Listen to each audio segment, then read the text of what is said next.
This is Postscript News, cutting through the noise one headline at a time, quick, clear, unfiltered.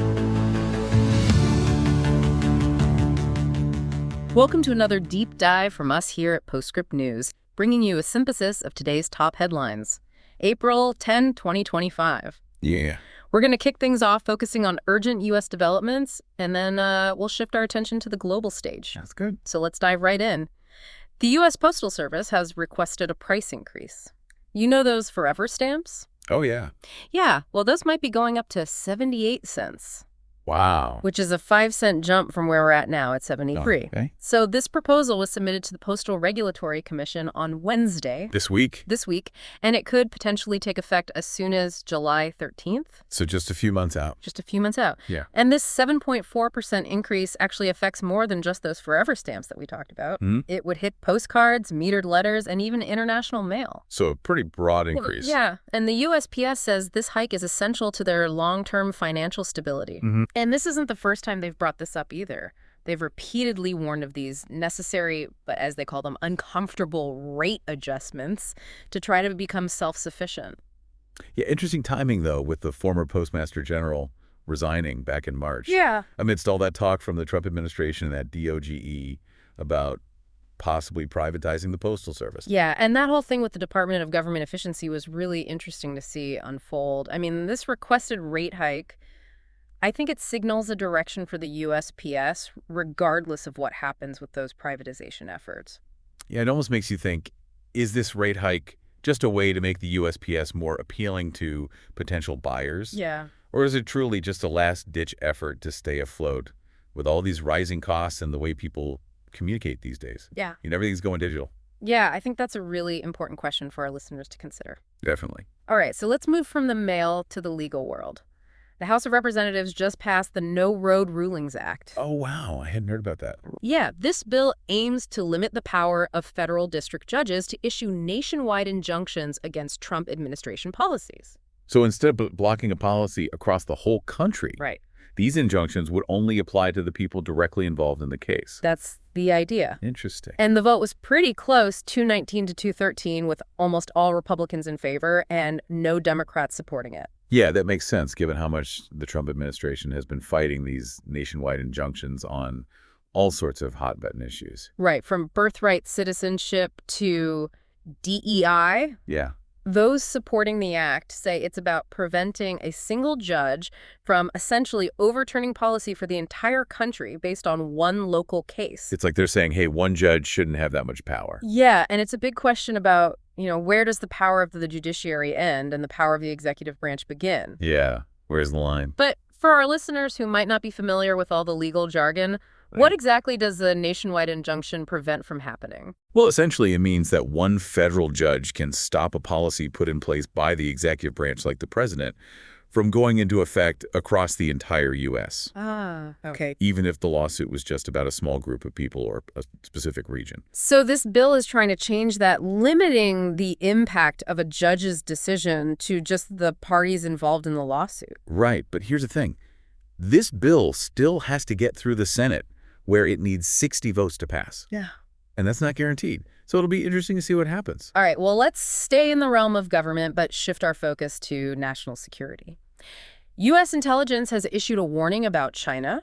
Oh, this sounds serious. It is. They're saying that China is trying to recruit current and former U.S. government employees through fake job offers. So basically espionage. Basically, yeah. And the NCSC, the National Counterintelligence and Security Center, is particularly concerned about these tactics, given all the recent federal layoffs. I bet a lot of people are looking for work right now. Exactly, and they're vulnerable. And China is reportedly posing as all sorts of things online. Consulting firms, corporate headhunters, think tanks. Wow, they're really covering all their bases. They are. And they're specifically targeting people with U.S. government backgrounds who might be desperate for a new job. It's like a digital honey trap. Yeah, kind of. Taking classic spy tactics and bringing them into the 21st century. Exactly. The NCSC is urging everyone to be super careful about their online presence. Yeah. I think we can all use that reminder sometime. Oh, definitely. They're saying scrutinize those connection requests really carefully and do your homework on any job offer that seems too good to be true. Due diligence is key. Absolutely. And they've also issued a bunch of recommendations for both employees and employers to improve cybersecurity. Smart. I think this is a good reminder for everyone in this digital age. Yeah. It's so easy to forget that there are people out there trying to take advantage of us online. All right, let's turn to the economy now. President Trump has announced a 90-day pause on those reciprocal tariffs. The ones he put in place to match other countries' tariffs. Yeah, and he's replacing them with a universal 10% rate for most U.S. trade partners to give them some breathing room for negotiations. Interesting. And how did the markets react? Well, this announcement actually caused a pretty big surge in U.S. stock markets on Wednesday. So some positive movement there. Yeah, but it's not all good news. While there's this temporary pause and a new universal rate for many trading partners, tariffs on imports from China have actually gone way up. Oh, wow. They're now at 125%. That's a huge increase. It is. This comes after China raised its own tariffs on U.S. imports to 84%. So it seems like things are actually escalating with China. Yeah, and the European Union is also getting involved. They have already voted to approve retaliatory measures against those earlier U.S. tariffs on steel and aluminum. Right, the ones from a while back. Yeah, and the first round of duties on U.S. imports from the EU are set to begin on April 15th. So in just a few days. So in just a few days, it seems like we're in this period of real uncertainty when it comes to trade as all these negotiations play out. It's a tangled web, for sure. One little tug in one place can have massive ripple effects somewhere else. Absolutely. And we're seeing reports of frustration from U.S. companies that had been diversifying their manufacturing away from China. Trying to avoid those tariffs. Exactly. But now they're facing new tariffs that are messing up all their plans. It's tough to keep up. It is. And it just highlights how complicated these trade wars can be and how even well-intentioned moves can have unintended consequences. Definitely something to keep an eye on. All right, one last headline from the U.S., and it's a disturbing one from Connecticut. A woman has been sentenced to 12 years in prison for firing a gun multiple times in the lobby of a police department back in October 2023. Oh my gosh, that's terrifying. It is. The reports say that she was under the influence of alcohol and clearly distraught when she started shooting at the front desk windows and an interior door where officers were standing. And no one was hurt. Thankfully, an officer was able to return fire from behind bulletproof glass. Wow, that's a close call. It really is. And a stark reminder of the dangers that law enforcement officers face every day. After she put down her gun, she was tasered and taken into custody, and she's since pleaded guilty to attempted first-degree assault. 12 years is a long time. It is. Her public defender says she was under a lot of stress, financial problems, mental health issues, and she didn't have any prior criminal record. So a lot going on there. Yeah, it's a reminder that these kinds of desperate acts can come from a really complex mix of factors. And the timing of this incident is also pretty significant. Yeah. It happened just a year after 2 officers from that same department were killed in an ambush. Yeah, that's right. And an investigation found that the officer who returned fire in this later incident was justified. It just underscores the risks that come with the job. Absolutely. So that wraps up our U.S. headlines for this deep dive. Okay.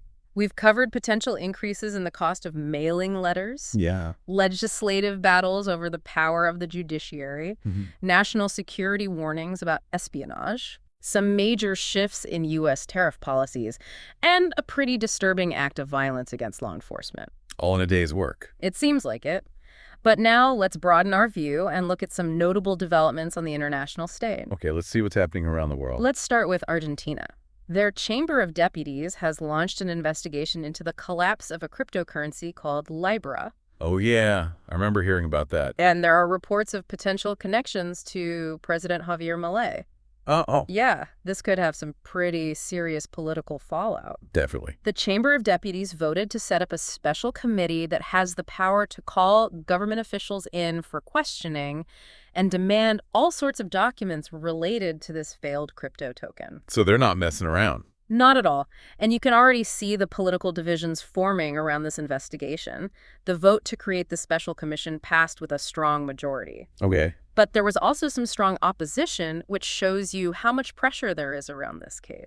And lawmakers have also greenlit a bill to compel testimony from some high-ranking officials like the economy minister and the president of the National Securities Commission. Wow. They're really going after the top brass. Yeah, and it just goes to show how finance and politics are so intertwined on the global stage. Yeah, it's all connected.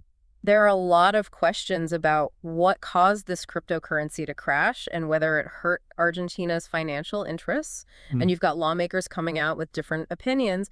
Some are stressing the need for strong legislative oversight in these matters, Makes sense. while others are cautioning against interfering with the judiciary's authority. Yeah, it'll be interesting to see how this all plays out. Definitely. But here's the thing.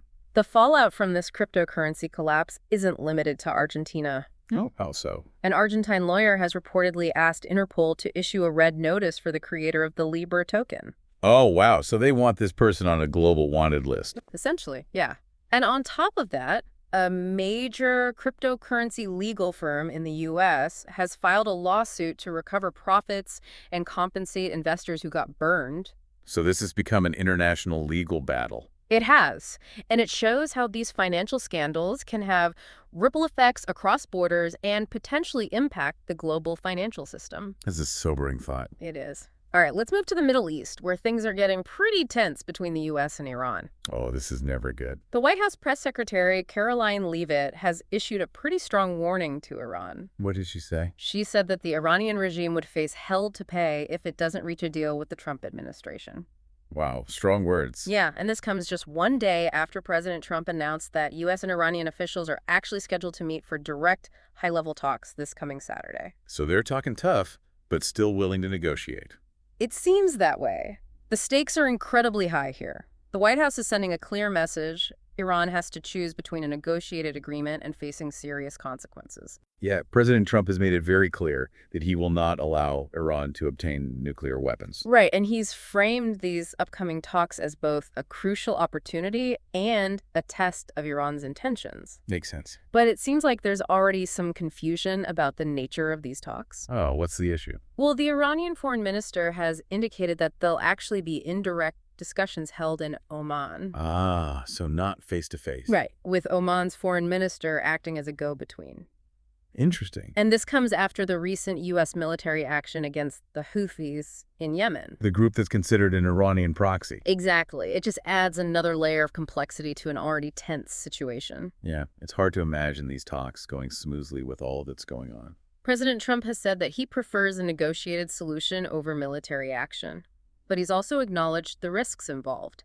And he's even mentioned that he sent a letter to Iran urging them to come to the negotiating table. So he's trying multiple approaches. He's assuring.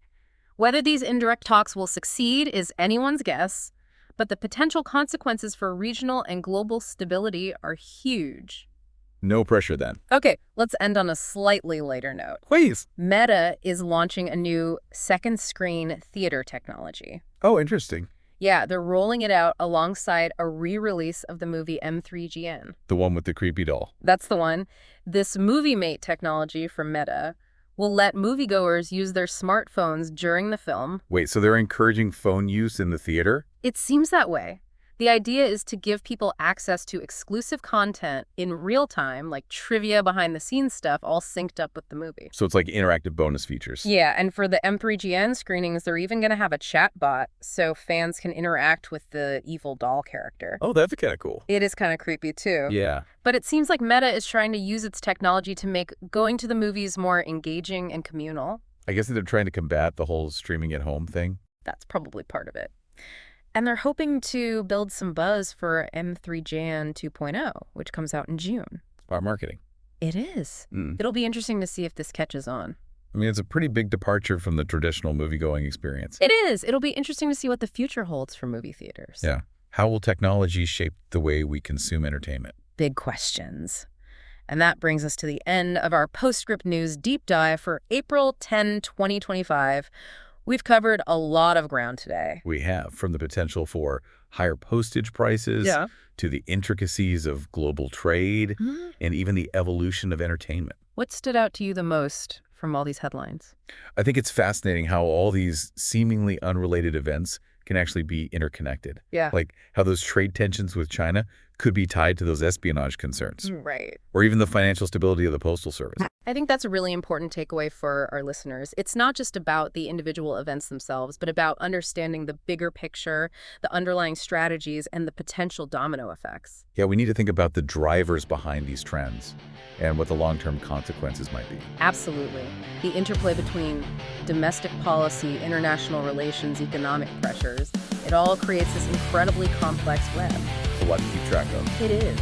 So we encourage you to keep learning to dig deeper and to think critically about all the different perspectives at play. And to stay informed. Thank you for joining us for this deep dive. Until next time, keep exploring and stay curious.